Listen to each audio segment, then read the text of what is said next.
Et coucou tout le monde et bienvenue dans ce nouvel épisode de podcast. Aujourd'hui, j'ai très envie de vous parler de la double exceptionnalité. Peut-être que vous en avez déjà entendu parler, peut-être pas, peut-être que vous l'avez lu sur les réseaux sociaux, internet, dans les livres. C'est aussi écrit sous la forme de 2E. Bon, double exceptionnalité, tu as compris l'idée. Donc j'ai très envie déjà de t'expliquer ce que c'est, mais aussi en fait, et pourquoi c'est important d'en parler, parce qu'il y a des problématiques particulières en fait liées à cette double exceptionnalité. Alors au niveau du diagnostic, donc au niveau du repérage, du test plus globalement, mais aussi de la difficulté de bien se connaître, de bien se comprendre. Et comme tu sais, lorsqu'on ne se comprend pas, lorsqu'on ne se connaît pas, on aura tendance à aller chercher des réponses à travers le regard des autres, à travers les mots que les autres emploient pour parler de nous. Et c'est comme ça qu'après, il y a des étiquettes qu'on n'arrive pas à décoller. C'est comme ça après que on peut avoir une mauvaise image de soi, qu'on n'arrive pas à expliquer un comportement et du coup on se sent mal, on manque de confiance, on manque d'estime, on se dit qu'on a un problème, alors que pas du tout. Parfois, il suffit juste de mettre le bon mot, tout simplement, sur la situation, sur la complexité.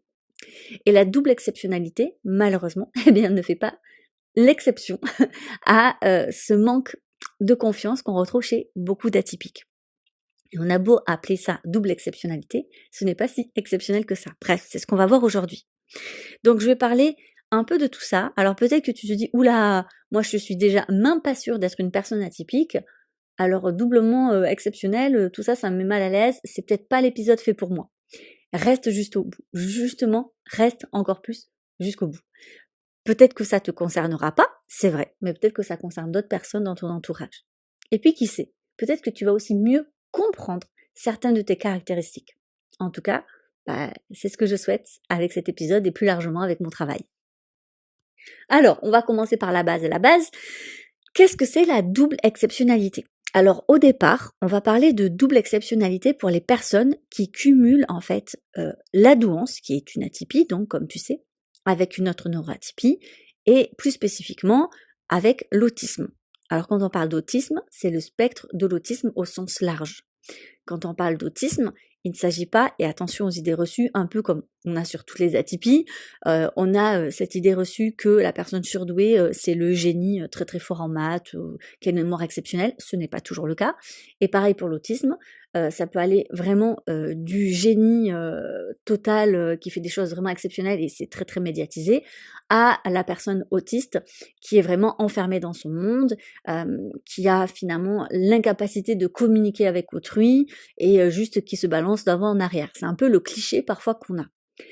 C'est pas du tout ça, c'est possible, je dis pas que ça n'existe pas, mais le spectre de l'autisme est extrêmement large et je te conseille d'avoir un professionnel formé pour vraiment creuser cette piste-là si jamais ça t'intéresse. En tout cas, au départ, on parlait de double exceptionnalité juste pour ça. Je dis au départ et juste pour ça, parce que ça a changé. Tout simplement parce qu'aujourd'hui, ce terme s'ouvre de plus en plus au fait juste d'avoir 2 neuroatypies, et qu'importe les neuroatypies. Donc pour rappel, il y en a aujourd'hui 5, la douance, autrement appelée haut potentiel intellectuel, on a aussi phylocognitif, zèbre, bref, plein de termes pour parler effectivement de la douance. Il y a l'hypersensibilité, autrement appelée haut potentiel sensible, puisque oui, l'hypersensibilité est un potentiel, ou encore ultrasensibilité. Troisième, il y a le TDAH, donc on va appeler ça l'hyperactivité aussi, on entend ça. En tout cas, il n'y a pas forcément toujours de l'hyperactivité, il y a aussi un trouble de l'inattention. Puis il y a les troubles 10, et enfin, donc avec les 10, tu sais, tu as effectivement, tu en as plein, tu as dyscalculie, dysorthographie, dysgraphie, enfin il y en a plein. Et puis enfin, le spectre de l'autisme. Donc, si tu en as 2, et ce qui n'est absolument pas rare, et on va en parler, on peut parler de double exceptionnalité. Ça ne veut pas dire que tu es exceptionnel, même si moi je le pense quelque part, d'une certaine manière, que tous les atypiques sont exceptionnels, mais c'est surtout pour dire que c'est une exceptionnalité, parce que je rappelle, même si on a la sensation et qu'on a ce biais, surtout lorsqu'on commence à s'y intéresser à la thématique, que tout le monde est atypique, ce n'est absolument pas le cas. Il y a un grand nombre quand même de personnes hypersensibles, on estime entre 20 et 30% selon les études, c'est quand même voilà, mais ça reste quand même une minorité par rapport à 100%. Et pour les autres atypies, on est autour de 2 à 5%. Donc tu vois que c'est absolument pas tout le monde. Donc tu imagines bien qu'en ayant en plus 2 atypies, mais j'ai envie de dire on peut en cumuler 3, 4 ou 5. Sans compter potentiellement les atypies qu'on ne connaît pas encore et dont on n'est pas sûr. Je parle notamment de la multipotentialité. Si tu veux creuser ce sujet-là, je te renvoie vers mon livre Femmes aux multipotentielles aux éditions Jouvence. Donc cette double exceptionnalité, il y a quelques études qui disent que ça concernerait 3 à 5% des enfants, par exemple aux États-Unis, qui auraient une double exceptionnalité. Donc c'est quand même pas rien.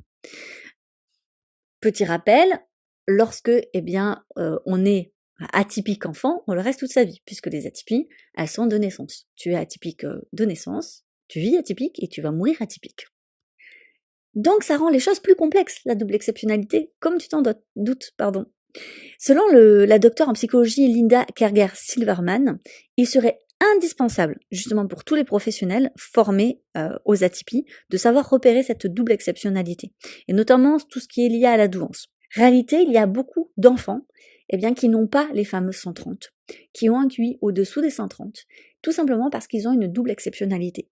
Et là, je te parle de la première problématique à la double exceptionnalité. Beaucoup passent à travers les mailles du filet parce qu'ils sont face à un professionnel qui n'est pas correctement formé, malheureusement. C'est-à-dire que la double exceptionnalité va impacter les résultats, et notamment sur le fameux test de QI, donc pour détecter la douance. En effet, il n'est pas rare qu'un enfant TDAH ou avec des troubles 10 ou bien avec une hypersensibilité, que ce soit enfant, mais adulte également, bien sûr, lorsqu'il passe le test de QI, on lui dit non, vous n'avez pas atteint les fameux 130. Je rappelle que 130 est un seuil totalement arbitraire au final, et c'est l'analyse, et c'est là quand même le côté positif d'avoir un professionnel formé qui est en capacité de faire une analyse pointue de la manière dont la personne répond, de la manière dont elle réfléchit, comment effectivement elle va élaborer le processus de pensée qui va, à côté du chiffre, bien sûr, pouvoir, si oui ou non, dire la personne, elle est surdouée ou non. En fait, c'est ça qui est important, c'est-à-dire que le chiffre est un indicateur. Mais qu'est-ce qu'on en fait? Si on s'arrête au fameux « Ah, vous n'avez pas 100 ans, vous n'êtes pas surdoué », ça sert à rien. Parce qu'il y a beaucoup de personnes surdouées qui n'ont pas les fameux 130. Et il faut comprendre pourquoi. Par exemple, une personne hypersensible, il y a énormément d'études qui démontrent qu'elle a tellement envie de bien répondre qu'elle a un niveau de stress supérieur à la moyenne, qu'elle va prendre donc beaucoup plus de temps car elle est très attentive, elle veut bien faire, elle veut bien répondre. Et du coup, elle va perdre des points de QI, je mets ça entre guillemets, bien sûr, vous avez compris, parce qu'en fait, c'est un test de performance qui est souvent chronométré pour beaucoup, en fait, d'exercices. Et donc, on va perdre des points parce qu'on veut tellement bien faire. Et ça fait penser, vous savez, à ces enfants, à ces élèves qui vont attendre le dernier moment, qui vont dépasser le temps pour rendre leur copie parce qu'ils ont ce souci de tellement bien faire. Et du coup, ils vont se sentir nuls parce que pas assez rapide, parce que trop lent. C'est juste qu'ils fonctionnent différemment. Donc ça, c'est une véritable problématique déjà de la double exceptionnalité. Il y a d'ailleurs beaucoup d'études, et notamment au Québec, sur ce sujet. C'est vraiment, je pense, un domaine de recherche et de pratique clinique qui est en pleine effervescence. Et c'est hyper intéressant de voir les chiffres déjà que l'on a sur ce sujet-là.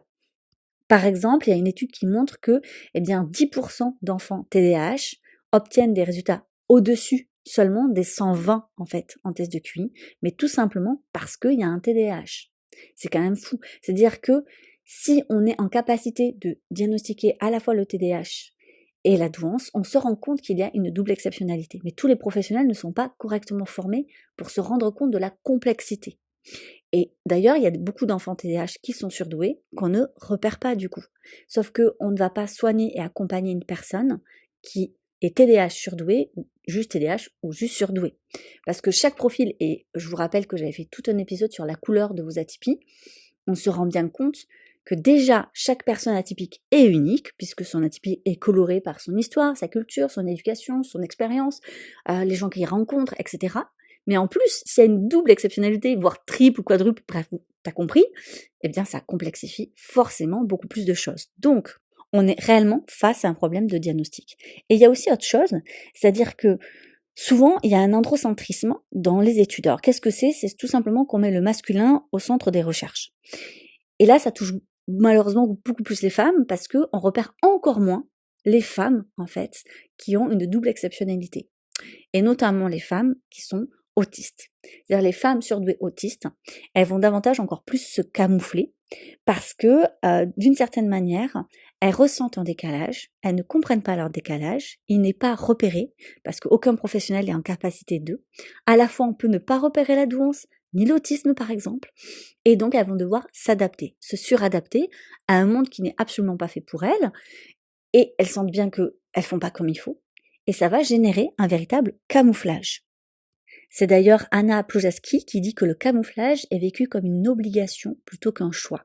Il s'agit le plus souvent de se protéger afin d'éviter du harcèlement ou des agressions. En bref, on pourrait dire que la double exceptionnalité amène quand même cette idée de il faut se cacher pour survivre, qui est encore plus forte finalement chez les personnes ayant cette double, triple ou en tout cas plusieurs atypies, tu as compris, qui ont cette double exceptionnalité. Il y a une difficulté du coup à parler encore plus de ces atypies et à même se penser atypique parce qu'on ne correspond pas au tableau clinique type, puisqu'en réalité, il y a plusieurs tableaux cliniques qui s'entrechoquent, qui s'entremêlent. Ça peut générer une véritable inhibition intellectuelle et un complexe de l'albatros. Je referai un podcast à ce sujet, mais en gros, vulgairement, et je te raccourcis au maximum, c'est le fait de se couper les ailes et d'être dans un environnement ou de ne pas en tout cas choisir l'environnement qui nous est le plus adapté pour nous envoler en fait. Et cette différence qui est donc de plus jeune âge, malheureusement, elle va générer des problématiques relationnelles, que ça soit dans la sphère privée comme professionnelle. Alors, si bien sûr aucun test n'est obligatoire, et ça je le dis et je le redis, on peut toujours, avec des livres, des podcasts ou autre chose, être rassuré parce qu'on se reconnaît et même si on n'a pas envie, de faire la passation de test pour X ou Y raison, bien sûr. Je pense que s'il y a un besoin, il est toujours préférable quand même de tenter de trouver quelqu'un qui s'y connaît et qui pourra au moins nous orienter, nous donner des pistes de réflexion, même si vous ne passez pas le cap du test. Si vous vous sentez seul, ou vous avez la sensation de ne pas être comme il faut, que vous avez la sensation que quoi que vous fassiez, ça ne fonctionne pas, que vous disiez tout le temps que vous êtes le problème, allez voir quelqu'un. Ne restez pas, dans tous les cas, avec ces questionnements, avec ces idées que vous avez sur vous-même. C'est très, très destructeur. Il s'agit là de santé mentale et vraiment, je peux que vous conseiller d'aller voir un thérapeute, un psychologue spécialisé. Alors, dernière chose, et j'en parle souvent sur mes réseaux sociaux, sachez qu'un QI dit hétérogène est toujours, souvent, en tout cas, allez, on va dire à 99%, un signe de double exceptionnalité. Et normalement, si, je le redis, mais un psy correctement formé est capable, en fait, d'analyser une passation de QI hétérogène. Clairement, ça veut dire que sinon, la personne n'est pas compétente. C'est-à-dire que c'est là son domaine de compétence. C'est justement d'aller creuser un peu plus loin. Et pas juste, et je vous le dis parce que je reçois tellement de témoignages en ce sens, de parents désemparés en disant « Ah ben le psy m'a dit, le QI est hétérogène, on ne peut pas savoir. » Ben en fait, non, dites-leur de faire leur travail. Ils peuvent pas savoir avec ça, parce qu'ils ont peut-être pas assez d'informations, bien sûr. Eh bien alors qu'ils creusent. Ou bien qu'ils admettent que là, ils ont atteint peut-être, et c'est peut-être le cas, bien sûr, leur domaine de compétence, et qu'ils vous réorientent vers quelqu'un qui pourra creuser et vous aider. C'est justement, pour moi, totalement intendable qu'en 2023, encore en France, on ait ce genre de témoignage. Ce n'est juste pas possible. Je pense que lorsqu'on lit les études scientifiques, que ça soit québécoises ou même en anglais, on se rend compte que c'est plus possible. Un QI hétérogène est souvent source d'une double exceptionnalité. Il faut comprendre en fait qu'est-ce qui crée l'hétérogénéité. Ça peut être un manque de confiance aussi, ça peut être plein de choses, après qui sont hors de mon champ, à moi par exemple, de compétences. Mais vraiment, je vous encourage à creuser et à ne pas rester juste sur ça parce que c'est extrêmement frustrant. Et on a la sensation d'être encore plus bizarre que bizarre. Donc non, vous n'êtes pas bizarre, vous êtes peut-être juste des personnes superbement exceptionnelles. Voilà. J'espère que ce petit podcast aura pu vous donner quelques brèves d'infos sur le sujet. Je vous renvoie encore une fois à mon livre Femmes au multipotentiel où il y a toute une partie sur le sujet de la double exceptionnalité. Sur ce, je vous souhaite une très très belle semaine et n'oubliez pas de noter, de partager le podcast s'il vous a plu.